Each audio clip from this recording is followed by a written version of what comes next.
Many of us know someone who is struggling with Alzheimer's, dementia, or memory loss. So, why are these illnesses on the rise? And is there a way to reduce the likeliness of this happening to you? Well, today's guest has some timely advice on this topic. Dr. John Colbert. He's been a board certified family practice doctor for more than 25 years and a New York Times best-selling author. His latest book is called Dr. Colbert's Healthy Brain Zone: Reverse Memory Loss and Reduce Your Risk of Dementia and Alzheimer's. Long title, but it's so important. Welcome to Bridge City News, Dr. Colbert. Great to have you on today. Thank you. It's great being here. Awesome. Okay, so first off, can you give us a brief snapshot of your book and how can we reverse memory loss? How is that possible? Well, first of all, realizing because we're seeing so much Alzheimer's nowadays, it's only going to get worse because it's following two major epidemics here in the US, in Canada, and throughout the world. It's following the obesity epidemic and the diabetes epidemic. And now, over 100 million people in the U.S. have either diabetes or prediabetes, or almost a third of our population. And those trends are following in most other countries too. And what Alzheimer's is many times it's just, as we call it now, type 3 diabetes or insulin resistance of the brain, where many times the brain just can't take in enough glucose, which is the fuel for the brain. So again, what we do, there's 6 types of Alzheimer's disease, and most people don't realize. They think it's just one type, but there's 6 types. There's 4 kinds of dementia, and Alzheimer's is the number one cause of dementia. About 70% of dementia is caused by Alzheimer's. So I break this down. I teach people how they can screen themselves to see if they have early dementia or if they just have some age-associated memory impairment. And so then we start them on a program on how to heal the brain. The most amazing thing is back in the 1990s, we discovered that the brain has plasticity. In other words, the brain can literally be restored and renewed. We can regrow new neurons, new dendrites, new synapses in the brain. So the brain has the ability to self-repair if we catch the process early enough in the disease process. Once that beta amyloid, that goo, that is all that scar tissue, has accumulated to a degree, it's kind of like picturing a raisin versus a beautiful plump grape. When that grape actually gets dehydrated and forms a raisin, well, eventually that's what happens to the brain with scar tissue and beta amyloid. And when we don't have enough hormones, hormones are amazing for the brain, especially for men, testosterone, and for women, both testosterone and estrogen, but other key hormones. These hormones repair the neurons, repair the synapses, and prevent shrinkage of the brain. And it's something I use commonly. I have to optimize those hormones. Oh, that's fascinating. But there's other factors involved. There's these powerful plasticity hormones that help the brain regrow and rewire, such as brain-derived neurotrophic factor and nerve growth factor. These are powerful growth factors that are stimulated through certain nutrients and hormones like testosterone and estrogen, but also through intermittent fasting. Intermittent fasting is one of the most powerful things we can do that'll help boost the brain-derived neurotrophic factor to start to heal the brain and the neurons. And so I go in detail of how to do that, as well as the diet for the brain. The most powerful diet for the brain is the healthy ketogenic diet. Now, 99% of keto diets are unhealthy because they have tremendous amounts of inflammatory foods like butter and cheese and big slabs of meat and bacon and lard and stuff like that, which is terrible and inflammatory. So what I do is I put people on a healthy keto diet with lots of healthy plant oils like olive oil and avocado oil and nuts and seeds, as well as fish oils. These are really healthy for the brain. Lots of veggies, lots of fiber. But what I take away is the sugar. The brain craves sugar, but sugar is detrimental to the brain. It literally ages the brain and creates insulin resistance to the brain. So the diet is absolutely critical for the brain, as well as intermittent fasting. And then I go into all the different nutrients we need for the brain, the lifestyle factors like exercise, sleep.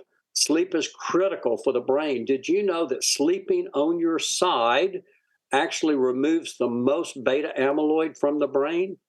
Sleeping on your side can remove 10 to 20 times more beta amyloid from the brain. And so many people just sleep on their back or on their tummy, but sleep on your side, that is the key. And then well oxygenated sleep. So it's a good thing. It's a good thing then to sleep on your side. Yes, it is. For the brain, it's very good. But what the brain needs more than any nutrient is oxygen. And so many people are losing their memory over the age of 60 because they're not getting enough oxygen to their brain because they have sleep apnea. And it's their palate is sagging down and they're gasping for air, but they're not realizing it and they're forgetting. They're starting to forget. And just simply losing weight or a CPAP or an Inspire device can correct that. It's real simple. So I teach them all the key things. And usually it's the little things we miss that can totally restore the memory. That is quite the snapshot of your book there in 5 minutes. But I have a question. So you're saying it's almost like an epidemic right now following these horrible diseases like diabetes. But is it because we have so much of a larger aging population right now with the boomers getting older? Or is there something more to it? Is it because there's more chemicals in our food or is it bad health choices? Is it a combination? It's all of the above. It's all of the above. It's our obesity epidemic. It's our type 2 diabetes, our pre-diabetes epidemic. It's our bad food choices. When we sit down at a meal and we choose that French fries and that deep fried chicken or anything deep fried that's highly inflammatory to the brain, you are inviting Alzheimer's into your brain. And then when they come by with that beautiful dessert tray with all that beautiful chocolate cake, that key lime pie, that ice cream, that's highly inflammatory to the brain. Is coming. So every choice we make can invite death or Alzheimer's into the brain or dementia or health into the brain. And that's why I choose living foods. I choose lots of olive oil, lots of veggies, healthy proteins, not deep fried. Yeah, so like the plant-based almost. Yes, it's so simple. I've made it so simple you can't miss it. But if you let your flesh lead you and your sweet tooth, have too many people Guilty. tell me, oh, I've got a sweet tooth. I have to have it. No, you don't. You don't want to have Alzheimer's. Every time you make the wrong choices, you are sowing seeds in your brain for Alzheimer's disease.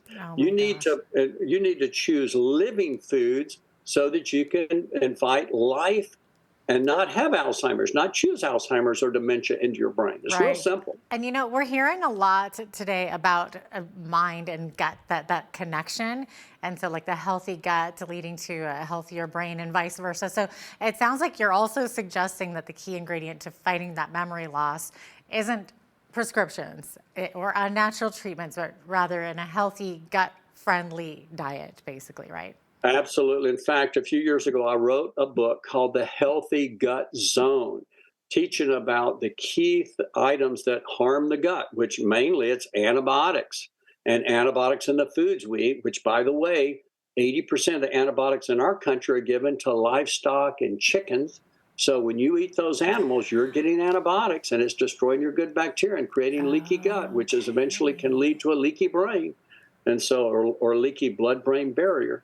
So again, it's just putting the right foods in and realize your gut, there's a powerful gut-brain connection, but what is good for the gut is good for the brain. And that's why these gut healthy foods that I talk about are extremely beneficial to the brain, especially those healthy oils. I talk about olive oil being one of the best you can do, but you want to get the extra virgin high polyphenol olive oils. Those are wonderful for your gut and your brain. Right. And of course, like now that we're well into 2023, many of us looking for ways to maintain that good health or keep those resolutions that we made back in the beginning of January to start living that healthier lifestyle. So it's obviously, you're saying it's so important for people to understand that inner workings of the brain. So if the path to cognitive health is through a proper diet, what kinds of foods do we need to stay away from? And you were saying like fats, lards, sugar, basically all the stuff that we love. How do we do this and make it simple? Well, what you have to do is you're going to have to fall in love with olive oil and bring olive oil as a large part of your diet, as well as avocado oil, cold process or cold press avocado oil and other oils and nuts and seeds. Those should be your filler foods. And like I'll get a keto type bread and I'll pour olive oil all over it. And I can start a meal with that, which has got hardly any carbs in it. It has lots of healthy fats in it. So literally it pre-fills you so you can't eat excessive amounts of food. And then start with a nice salad and pour your olive oil on it, not just 1 tablespoon. I'll put 4 to 5 tablespoons of olive oil on my salad. Now, you can add some vinegar to it too, or lemon or whatever else, but use a lot of that olive oil. It is so good for you and it pre-fills you so you are full. And so that's one of the healthiest oils for the brain and to decrease inflammation in the body. But that is important. But you know, the most important thing for our brain, the one single thing more important to prevent and reverse Alzheimer's disease is regular exercise. Another thing that so many people put on their New Year's resolution is exercise. They start with good intentions, but they never fulfill it or carry it out. So it's important for the brain to start that exercise program and continue it at least 5 days a week for 20 to 30 minutes. Extremely important. Yeah, absolutely. Okay. And you also mentioned fasting earlier. So intermittent fasting, it's one way to improve our healthy brain zone. So what does this mean exactly? What does it look like? How do we do that? What exactly does fasting do for us too? Is it almost like hitting a reset button or something? Well, good question. Well, Jesus taught us in Matthew chapter 6. He taught us when we fast. He also taught us when we pray, when we give, but when we fast, we're expected to fast. But the patients that have the least disease that I see are the ones who practice intermittent fasting on a regular basis, at least 4 to 7 times per week. And you can do this. Generally, most people will do they'll eat in a 10-hour window and they'll fast for 14 hours a day. Usually, which means if they stop eating at 6 at night, they will go until about 8 the next morning, which will be 14 hours. Excuse me. That's Okay, 14 so hours. it's not as And so bad it's as it really sounds. It's not as bad as no, it it's sounds. Okay. you generally just skip. You can compress that time and eat your breakfast later, eat your Right. dinner earlier. That's all it Okay. is. And so many people only eat 2 meals a day. Right. And by doing so, it unleashes this major process in the body where our body undergoes a condition called autophagy, in Okay. which we start to clear out abnormal proteins, including beta amyloid. We start to secrete this powerful hormone, brain derived neurotrophic factor, that starts to repair and restore the brain. And we start to recycle cellular components, including proteins and other components, to make new mitochondria so the brain energy increases, so our brain improves, our mental clarity improves. My patients are amazed at that one single thing, how that improves the brain, probably better than most anything else. Right. And it almost seems so opposite to what we are used to hearing. We're used to hearing don't skip meals, don't do the 2 meals a day or the 1 meal a day. You should eat 3 meals, or even like every 2 hours eat something because it metabolizes you. We have the scientific support. Used to, we would say, eat breakfast like a king, lunch like a prince, dinner like a pauper. Not anymore.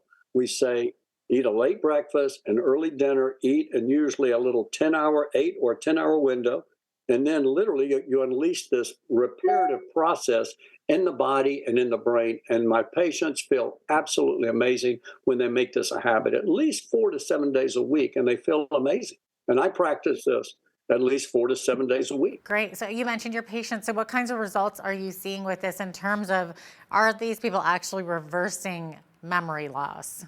I had a lady just with early Alzheimer's, and her husband was really upset because he felt he was losing his wife. I put her on the program, and he just called us this past week, and he said, "Listen, I've got to order what my wife's on because her memory's better than mine now, and I need those same nutrients. So I'm telling you, it works. But also, I put on the exercise program, I put on the intermittent fasting program, I put on the sleeping program. It's a lifestyle program in addition to the nutritional program and the dietary program. And it's so simple, and it doesn't cost much at all. Okay, and I think that a challenge that a lot of people, a lot of us have is sticking to those new programs, those diet, whether it be exercise, whatever it is. So how do we do this easier? Does it come down to having an accountability partner? Absolutely. Accountability works wonderfully. If you can, again, your spouse or friend or church groups can do it many times. It's just having that accountability buddy will help people when their flesh is weak, because there'll be times the flesh gets weak and it craves those chips at night or is craving that cookie or those crackers or that garbage, I call it, which is garbage to the body. Garbage. I It like literally it. invites disease into the brain and into the body. So Wow. you want to get your nuts, get yourself well stocked. And that's why I have a book that goes with this. My Beyond Keto book talks about the healthy keto diet. And you have to have your cupboards and your fridge stocked with healthy ingredients like the nuts and the seeds and the avocados and the olive oil and the avocado oil. Or else when you get weak, you're going to be reaching for the ice cream and the cookies and the Yeah, crackers and all the exactly. garbage and junk that's garbage to your brain. Garbage. I love that. That's gonna be my new little catchphrase there. Thank you for that. And thanks so much for Sure. being with us today, Dr. Colbert. We're out of time, unfortunately. Well, thank you. And I do Continues. have a podcast. They can go to my website at drdrcolbert.com. And I have about 50 or more diseases. I talk about the natural solutions to most every disease on our podcast. Fascinating. Dr. Colbert is the author of Dr. Colbert's Healthy Brain Zone, Reverse Memory Loss and Reduce Your Risk of Dementia and Alzheimer's. And it's available at drcolberts.com. I'm Jeanette Roche. On behalf of all of us here at Bridge City News, thanks so much for watching.